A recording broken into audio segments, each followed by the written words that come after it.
in South Africa, where Elon Musk is obviously from. These specific people are a terror group who have a name that I can't pronounce and have a logo that if I were to show it in the video would get taken down because it looks very similar to a certain old world German logo. This Afrikaner terror group from South Africa reached their peak in power and influence around the time Elon Musk would have been an impressionable teenager. Around this specific time, apartheid was nearly ending, and there was a big for a more liberal South African government. These people did not like that, and they killed to get their way, and they ended up not getting their way. Obviously, we know Nelson Mandela came into power, and as a direct result of that, Elon Musk's whole family flee. Back in November, I read this article that stuck with me this entire time, and it all makes sense now. Ever since I read this article back in November, I have been wondering what the fuck Elon Musk, the man who married his stepdaughter, was on about.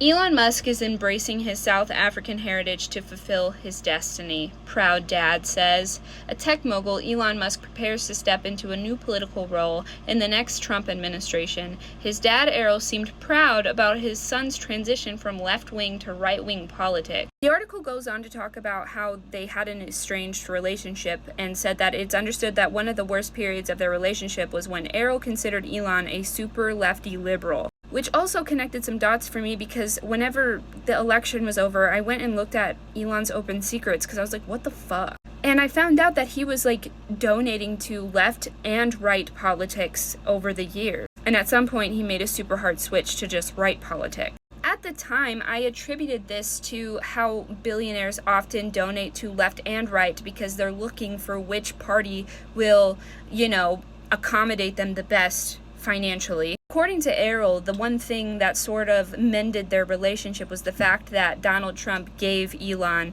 a place in the cabinet, saying that he may not officially be the vice president, but that he's like Trump's right-hand man. And when I first read all this, I was so fucking confused. Now he says that I think for the first time Elon is accepting who he is. Until recently, he's been sort of a character on a stage. When you come from South Africa, lefties think you're a Yahtzee. To succeed, you need to be accepted from them. So my sons, Elon and Kimball, started to become these flaming liberals, turning away from South Africa and their roots, which included me. Finally, Elon was embracing his heritage and his destiny. Errol also explained that at one point, right-wing politics were at the center of their family's history, given that Elon's maternal grandparents relocated from Canada to South Africa in the early 1900s as they knew the Afrikaner government was a stronghold of support for the Nazism outside of Germany. They apparently used to support Hitler, hey, and all that sort of stuff, but they didn't know. I don't think they knew what the Nazis were doing, but they, the grandparents, were in the German Yahtzee party, but in Canada, and they sympathize with the Germans. So to answer your question in your video description that is this a stretch, I would say no. Thank you for finally connecting these dots for me because I've been so fucking confused about this article for months.